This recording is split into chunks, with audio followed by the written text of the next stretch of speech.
Tabii bahsettiğiniz şey çok önemli. Bir boğa sezonunda tabii her şeyin fiyatı artıyor. Çok şey olmuyor. Tabii dijital varlıklarda tam sektörel bir oturma olduğu için çarpanı çok yüksek bir şekilde artıyor. Ayı piyasasında da bu aynı şekilde aşağı doğru gidiyor. Aslında RWA coinler ve bu teknoloji, RWA teknolojisini sağlayan coinlerin ötesinde de aslında RWA'nin kendisi, yani emtianın kendisi güvenli bir liman haline geliyor. Sizin bahsettiğiniz enflasyondan korunma şansı yok. Çünkü kripto şeye çevirdiği zaman, USDT veya USDC'ye çevirdiği zaman altcoin'ini veya bitcoin'ini satan kripto yatırımcısı buna çevirdikten sonra USDT olarak onu tutuyor. Dışarıda fiat money olarak da çıkartmıyor. Çünkü fiat money olarak çıkartmasının belirli vergisel zorlukları var. Tekrar içeri sokmasının zorlukları ülke regülasyonlarının olabilir. Oradaki enflasyondan korunmasının tek şeyi bu emtialara ulaşması. Biz o yüzden çok büyük, yani Exim Token olarak biz çok büyük bir kitlesel fonlama bekliyoruz crowdfund'dan. Ve bizim öngörüyoruz. Bizim DEX'imizde 7 tane emtia token'u var, tarımsal emtia token'u. Ve Web3 dünyasında, yani kripto dünyasında bir ayı yaşandığı zaman bizim borsamıza, bizim emtialarımıza büyük bir alım bekliyoruz. Büyük bir talep bekliyoruz. Ama tabii ki bu talep sınırlı olacak. Çünkü bunu bahsettiğiniz gibi sınırlı karşılayabileceğiz. Çünkü bunun bir fiziksel karşılığı var. Third partiler, ileride burada üçüncü partiler, dördüncü partiler, bütün sektör, bütün mesela kayısı sektörü olarak kayısı borsası bu işin içine girdiği zaman anlık mintleme ile anlık olarak yapılabilir. Yani bir işte Brezilya'daki birisi kayısı token'ı satın aldığı zaman, 100.000 token satın aldığı zaman o anında karşılığı daha önceden belirlenmiş bir yerden mintlenebilir. Çünkü ayı sezonunda kripto dünyası, bizim kripto varlıklar esas yatırım amacı olarak kullanılıyor şu anda.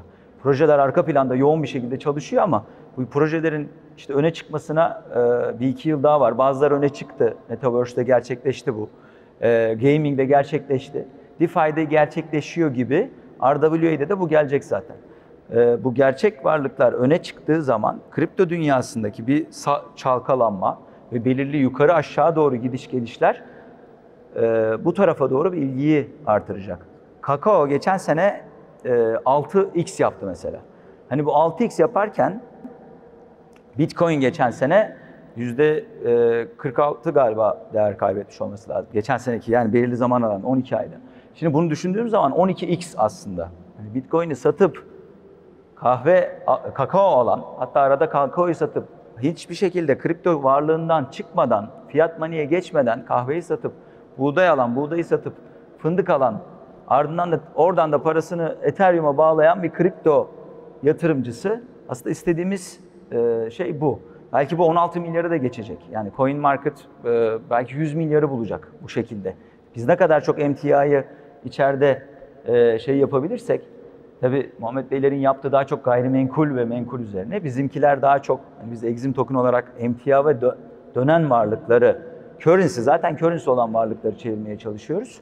Ne kadar çok varlığı tokenize yapabilirsek kripto dünyası da o kadar aslında gelişip buraya hazır hale gelecek. Biz dış ticaret dünyası, biz uluslararası ticarette geçerli bizim tokenımız. Uluslararası ticaret toplam dünya ekonomisinin 1/3. Bizim tokenımız neden Bitcoin'in 1/3 fiyata ulaşmasın? Aslına bakarsanız sadece gideceği yol var. Geçmişte gitmemiş bu yolu. İleride gideceği yol var. Blockchain bu işi çok kolaylaştırdı. Aslında başka yollarda da gidebilirdik ama şu anda şeyimiz çok rahat. Şu anda chainler, büyük chainler, Tier 1 chainler, Avax, Solana bu tarafa çok büyük önem veriyor. Binance çok büyük önem veriyor RWA'ye. Ve mesela bugün, geçen hafta Antalya'da tanıştığımız Suudi Arabistan'dan Murat Beyler de burada mesela. Onların insurance konusunda bir DAO'ları var. O da bir gerçek dünya aslında. O DAO ile bizim DAO'nun birleşmesinde zaten Web3 dünyası arasında yaşanan bir gerçek real world asset ekosistemi yaratılacak. Ve bu ekosistem, yani biz zaten bunu öngörüyorduk ama bu bizim sektörümüz. Yani kimse kendi çocuğuna demiyor, yani yaramaz demiyor. Ama bu third party, Binance gibi, BlackRock gibi kuruluşlar da şu andaki toplam kripto dünyasının 6 katı bir hacim bekliyorlar. Yani işte önümüzdeki şeyi düşünebiliriz. Hype'ı düşünebiliriz. Bu tarafta ayı sezonu bile olsa gerçek dünya varlıklarında boğa sezonu yaşayacağız.